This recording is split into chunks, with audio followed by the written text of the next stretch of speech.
Welcome back to Sommelier, your tastemaker for every little thing. And this week we are going to be talking about how to cultivate good taste. And not just with wine, with like everything in life. And we're also going to be doing my makeup. So I'm at home, but I am getting ready for my day. And I've been thinking about this for like a really long time. So I figured it'd be a great opportunity for us to hang out, a little chit chat, and also just talk about something that's been interesting to me, which is how does one develop good taste? And I've been sitting about thinking about it, and I came up with 10 different things that we can all do to help cultivate good taste in our lives, and like how to like define it a little bit better. Because there are some things that are just classic and enduring. Like I consider a red lip. We've been doing red lipstick for as long as lipstick has been around, over 100 years at this point, and yet it still feels modern, it still feels new, it still feels classic, it still feels enduring. So now let's talk about some things and some ways that we can find or cultivate classic looks in every different aspect of our lives. And I think as I go along, you guys will start to see what I mean, but it's always just been a super interesting topic to me. So let's do some makeup and find out about it. So what it comes down to, I've got my notes over here, that's why I'm looking over here. What it comes down to for me when it comes to developing good taste, because there's always gonna be like a certain level of individuality in everybody's taste or aesthetic. But for me, cultivating good taste is about appreciation for quality, appreciation for nuance, and an appreciation for intentionality. So let's talk about 10 different ways that we can like refine our taste in different areas of life. So the first one is exposing yourself to variety. So whether that's going to a museum, whether that's listening to a podcast outside of the community that you belong to, whether that's leaving the country or moving to a different state, like no matter how you do it, exposing yourself to variety is one of the best ways to be able to experiment and just have like a level of knowledge about what you're talking about. Like if you haven't experienced it yourself, it can be really difficult to speak to it, and not everyone is privileged enough to be able to do all the things, but variety can come in a myriad of ways, shapes, and sizes. So that's like probably my first one, is doing your best to expose yourself to variety, whether that's cuisines, wine tastings, food festivals, experimenting with different styles and textures and color palettes and shades. Like just experiment and expose yourself to as much variety as humanly possible, because that will help you kind of identify and understand what quality is to you and how quality can be. So that's the first thing. And I just posed the Pat McGrath primer, by the way. So next I like to do my concealer, so let me get those out. But while I do that, I'll go to the next one, which is learning the basics. So understanding foundational principles of anything that you're interested in is gonna be like really crucial. So like if you're interested in music, it'd be really helpful to understand like scales, right? Scales, it's a way to categorize sounds. If I can find my concealer, there we go. A way to categorize sounds. So like learning the basics in food about flavor profiles and culinary techniques, learning the basics in design about balance and proportion and use of color. And wine, for me, it's about learning about grape varietals, regions, and tasting notes, but just learning the basics to the best of your ability is a really, really great way to, again, have a sense of expertise or a sense of knowledge about what it is that you're talking about. So just even doing a ChatGPT search or just a quick YouTube search on whatever it is that you're interested in are great ways. I also love like watching this show. Like before I talk about things I love, watching this show is another great way to just learn the basics about a lot of different things, so that you can go out into the world and, you know, develop an appreciation for if they are executing the basics really well or not. So that's the next one, learning the basics. All right, let's get this party started. So let's see. Right. Up next, my third thing for like developing taste is practicing discernment. So I just put this on my TikTok a few days ago, but basically for my dad's birthday this past year, he wanted to do a tasting test type deal. Basically, he wanted to see if me and my family, so my brother, my mother, and I would be able to tell the difference between a $1,000 bottle of wine, a $100 bottle of wine, a $300 bottle of wine, and a $11 bottle of wine, just to see if it's really worth it to like spend these big amounts of money on this wine. Because some people are like, you know, $700, absolutely, won't do it any other way. But other people are like, I cannot believe people are spending this much money on wine. You literally cannot tell the difference, right? So that was my dad's like hypothesis, and he wanted to test it. So I give the full story on my TikTok and my Instagram reels because apparently TikTok's gonna go away. Sad. But I give the full story there if you're interested in it. But the TLDR was that a lot of us could not tell the difference between the $1,000 bottle of wine and the $11 bottle of wine, which to me, the message in that is like, do not spend all your money if you do not have it on wine, because most people will not be able to tell the difference between a super duper expensive bottle and a not inexpensive bottle if you pick the right companies. So with that being said, back to my original part, practicing discernment just means doing stuff like that for yourself, which means tasting expensive things and tasting cheap things and making your own decision about whether or not you think it's worth the money or not for you. Like some people are like, oh my God, I have to have an Hermes bag. I have to have like real leather. Like the quality is just such a significant differentiator for me. I can't have it any other way. But some people are like, listen, faux leather works just fine for me. Like, and it really just comes down to you and your individual taste. And it also comes down to just discernment, like having the knowledge to be able to differentiate between two things and figuring out if it's worth it for you. So that's the second one, practicing discernment and like just basically doing a side-by-side quality comparison on multiple things to see which one is superior and by how much, and if it's worth it for you and your dollar and your money. So yeah, that's the second one. All right, next I'm gonna do a different shade of concealer. Right, the fourth thing I have is seek expertise. So no matter what you're doing, but if you are deciding to do it, I think seeking expertise is probably one of the most important things you can do to be able to like cultivate a sense of taste and style that is like good. Seeking expertise, people who, have really dove into these topics and can, in some circumstances make their living doing them is like one of the best ways. Like the thing that comes to mind to me at first are professional musicians. Like let's say you want to be a really solid singer and you are taking, you're reading the books, you're singing along on TikTok, you're doing, all the things with it that are easily accessible to you. You're asking, your local church to let you sing there, whatever. But you want more. You are pursuing, you want to pursue a deeper level of excellence that than the resources you have are making available to you. The next best thing to do is ask an expert. Like go to a concert. If you can't, like, especially like some of these like jazz concerts, you can spend a little extra money, get the VIP ticket, or just walk up to them afterwards and ask them questions, which is bold, but very effective. Not that I tried that, totally not that.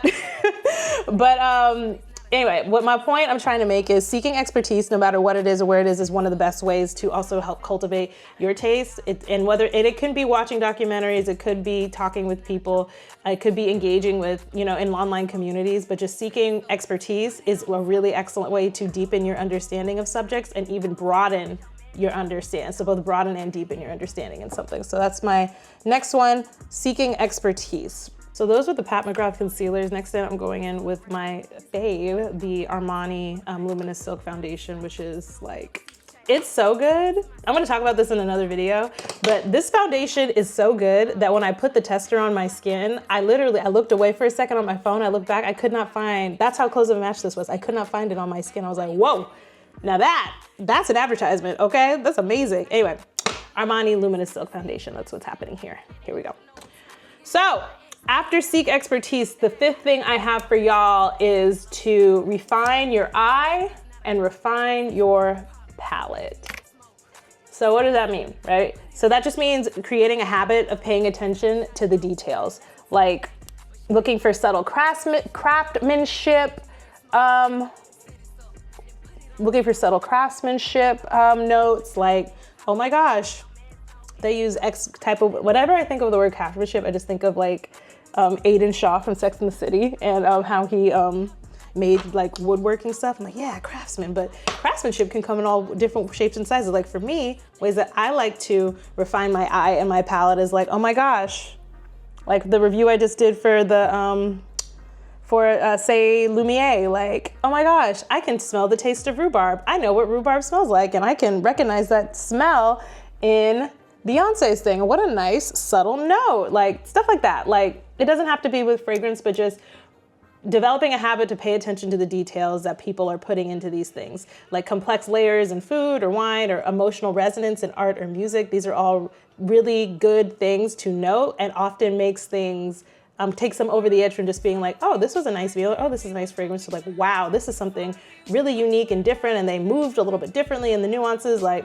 it's just a great way to, being able to identify those things are a great way to just, refine your taste, That's what I was thinking. Anyway, let me blend this out. I look crazy. Alrighty, next I'm coming in with the Rare Beauty blush in Wisdom. So super cute. But back to our regularly scheduled program. Next thing, it seems obvious, but if I were making a list and didn't include this, y'all would think I was tripping, which is stay curious. Curiosity is so important in adulthood, especially as someone described it to me as just becoming weathered. As we become more weathered through this adulthood or childhood experience, it can be really easy for us to put our heads down and stop seeking answers because life is exhausting enough. But having that, like, I guess drive, for lack of a better word, that drive to be curious and that having curiosity drive your actions is one of the most important parts about being a person who has great taste. Like, I have been reflecting, it's the end of the year, reflecting on my year, and really struck by how kind of stuck in my ways I was before I made this really big change in my life. And it wasn't because of, I guess it was just a lack of curiosity or just an assumption that I already knew better. But I spill all my business on here to say that it is really important to stay curious even when you are, you feel like you have all the answers, you feel like it can't get any better. Like, staying curious is one of the things that exceed our expectations and allow us to meet people where they're at, even if they are perceived to be at like a deeper level of understanding. And how do they get to that deeper level of understanding? They may know something that you don't. And if you are not curious about people who may fit into that category, you will never be able to be like better in the ways that you least expect yourself to be, which in my opinion is one of the best parts about being alive, is that you don't have all the answers and sometimes good things come along to surprise you. So anyway, very deep, but something I wanted to make sure I did say to y'all, which is just stay curious to the best of your ability. Alrighty, so that is some blended in blush. Let's do these eyebrows and then we will set all of this liquid. Here we go. So as I fill in these brows, next thing I've got on the list, I'm gonna run out, I'm like not moving fast enough with my makeup here, is balancing trends with timelessness. And I think you guys could probably like guess what I mean by that. Like, some things you see and you're like, yeah, we're not gonna be doing that forever. Something that comes to mind is maybe 8 years ago, we used to all be walking around with those see-through boots that made our feet like mussed up in the boots, so they were like cloudy. I was like, yeah, that would be an example of a trend, but something that might be timeless, it's about developing the ability to recognize what is classic versus what is fleeting. So, I said it earlier, a red lipstick. I don't know if the girls back in whatever 1920 were like, oh shoot, the girls in 100 years from now are gonna be doing this, but they probably had a feeling that they might be doing this. But yeah, just developing an ability to tell between a trend and tell between something enduring, and knowing that stuff like a red lipstick, stuff like the James Bond look, those are things that come along like maybe once in a generation, which sounds like a very bold thing to say, but I think I mean it. Like, once in a generation in every like key category of life, whether that's fashion, music, art, cooking, sommelier, wine stuff, like probably like once or twice in a generation, you get something that's so enduring that people hundreds of years from now are gonna be doing it or talking about it or referencing it. So just know, like, not everything you see is gonna fall into that category, but every once in a while, you're gonna find something. So that's that. That's balancing trends with timelessness. So I'm using the One Size Beauty, the pink powder, and honestly, I had very high hopes for this powder, and I bought a big one, so I use it every once in a while. But I don't know, I just have a lot of performance issues with it compared to the translucent and the deep, but I have it, so let's try to make some shade. Anyway, back to our topic at hand, number 8. I love this one, which is trust your own instincts. Oh man, I can go on and on and on about this, and I will for a hot second, but I'll spare you guys all the super sentimental things. But it took me a really long time to kind of trust my own instincts about what I feel is good and what I feel is bad. I always felt like, well, you may think this is good, but you don't know enough, or, you know, who are you to, you know, demand expertise when you can't do think you're an expert or think you're someone that, you know, has a certain level of authority on these topics when you're not. You know, this is not what you do for a living. This is not like your main gig. Like, who are you to insert yourself in the conversation? I used to kind of tear myself down a little bit, and it made me, you know, really afraid to engage and do things like start a YouTube channel about all things bougie called Sommelier. But I kind of went on a journey this year of learning how to trust myself. And a big part of it was probably like my last birthday. I was like, well, I'm officially grown. I can't blame, or, you know, I think I'm old enough to be able to trust my own instincts, and that I can trust my eyes, not, you know, I could trust my own eyes and my own assessment of a situation, and that is enough. And I'm so grateful that I had that breakthrough this year, but it had been coming for a while though. But I'm so grateful I had that breakthrough, because I now feel like I can trust myself enough to be able to tell good from bad, right from wrong, and even what, you know, nuanced and artistic expression, like have a perspective on nuance and artistic perspectives that is valid. Like I am now fully in the era of validating my own feelings, and, you know, I feel like I'd be right. I feel like I'd be right more times than not. Anyway, I say all that to say, when it comes to forming your own perspective, forming your own like aesthetic, it's about trusting your instincts and knowing that while learning from others is really important, your personal preferences matter too. And good taste is a mix of education, it's a mix of exposure, and it's a mix of your individual sense of, oh my God, this makes me feel excited and happy. So trust your instincts and believe them. Believe them. Even if they have taken you down the wrong path a certain time, remember that you can learn from your past transgressions, and trust yourself to make the right choices, because at the end of the day, self-expression is exactly that. It's an expression of self. And if you are basically copy-pasting what other people are doing, you're not self-expressing. Last little thing I want to say on that. So I play music. I used to play music. I'm a drummer. I played drums for many years. And a huge part of my like learning curve and what they tell you to do at jazz camps and just different instructors I've had over the years is you learn the greats, you transcribe the greats, you play exactly how they played it and when they played it. And I used to feel like, oh my God, why would I play exactly like Art Blakey, or like, why would I play this exactly the way that this old person or this elder played it, when I'm not that person, I don't know him, I don't express myself in the same way. And what you realize is no matter what you do, if it is coming out of your body, if it is coming out, whether you're playing into a horn or playing the drums, if it is coming through your body, it is not gonna sound exactly most of the time like the other person. Your essence is gonna like impact what it is that is coming through you. Even though you may play it exactly like them, let's say you sing and you're singing a rung exactly like Kim Burrell sang it, that's all well and dandy, but at the end of the day, when you're up on stage and you're singing, you're gonna put your own special twang on it, even when you're not necessarily trying to. So that goes back to just trusting your instincts. It's a very meta concept. Let me know in the comments if like I'm not making any sense, but like trusting your instincts is huge. Trusting your instincts is, I don't know, you're gonna come through either way. Even when you do learn from the greats, you just gotta trust that when it comes through your body, it's gonna be a true thing. So very meta, but let me know if I need to like elaborate on that. All right, let's bring some life back into these cheeks. We're going to be using the Marina Boutte blush in the color Chocolate.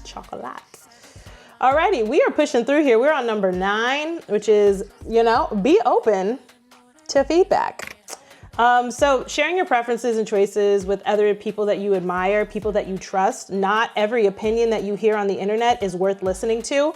Like, that is another lesson I have learned in my life. Like, I used to be like, oh my gosh, XYZ person with 1 million followers thinks this and this, and obviously that means that I need to be doing it too. And that took me down the wrong path of such a low self-belief for the longest time for me. Like, be careful who you listen to and make sure that they're actually coming from like a true level of expertise that you personally can validate,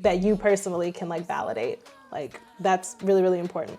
But being open to feedback is also really important. Being open to feedback from trusted sources is the best way to grow. Like, and not all of us are like in community with people that we feel are like worthy of being trusted. But the internet and TikTok, while we have it, are awesome resources.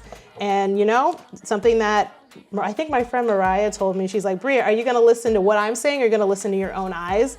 And I was like, that stick with me ever since college. And Mariah, if you're watching this, you already know you're an icon and a legend, but just know that always stuck with me. Like, between the choices of listening to what someone else is telling you and listening to your own eyes, always listen to your own eyes. Like, it seems obvious, but it really isn't. I feel like as children, at least let me speak for myself. As a child, I was always basically raised to obey, to listen. You know, I know you think this, I know you see this, but ignore that. What I'm telling you is the truth. We are no longer children, even though sometimes some of us are still conditioned to like basically believe what we see, believe what we hear and not what we see.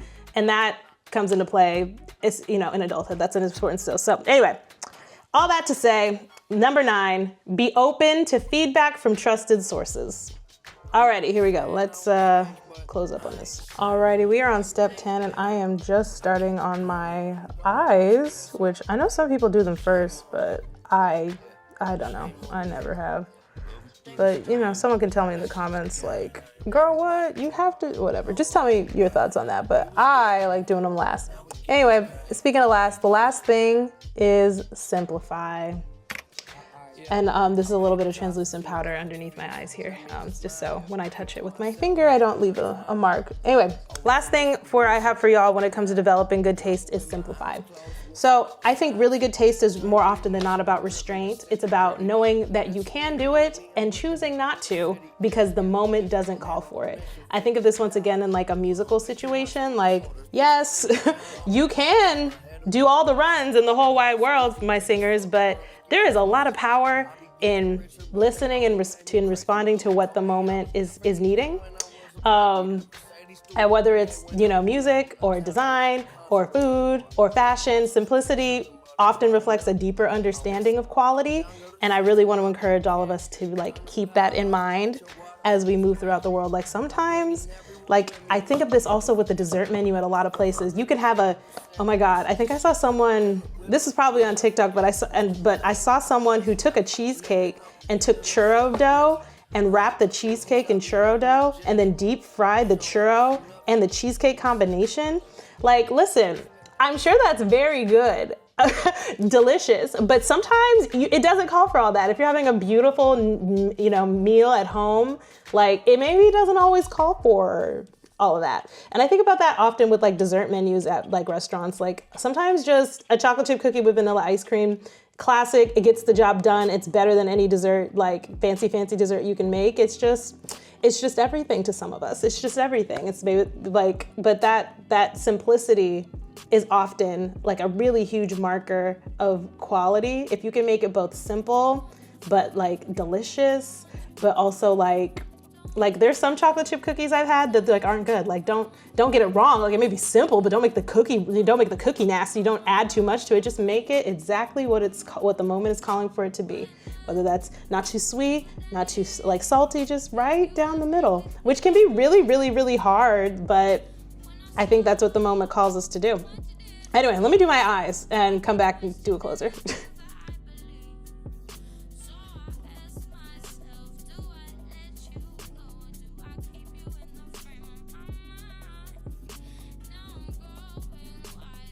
Alrighty, I think we have a full face. I'm not doing a super heavy beat today because I am tired and I have a lot to do today, but yes, so those are my 10 ways that we can all work together to try and cultivate good taste. And it's a huge part of what I hope Sommelier would be. Like, yes, we will talk about wine and making great drinks, but also as a tastemaker for every little thing, my hope is for us to all cultivate good taste. And that's gonna be individual to you as a person and your experiences and the things that you see and appreciate. But there's some things that are timeless and classic and we can always lean back on. And I'm hoping the 10 things I just outlined are things that will help you on your journey to a higher self, if I can. But yeah, that's all I've got for you guys this week. We've got some super fun stuff coming up. I've got some 2024 roundups coming in the weeks to come. So all my favorite books, and then just like my 2024 in review, like favorite wines, favorite books, favorite concerts, favorite all that's coming up soon. I cannot wait for y'all to see it. And until then, please let me know in the comments what you think. Please like and subscribe for more content like this. And until next time, my friends, I will see you very, very soon. Thank you for watching. Bye for now.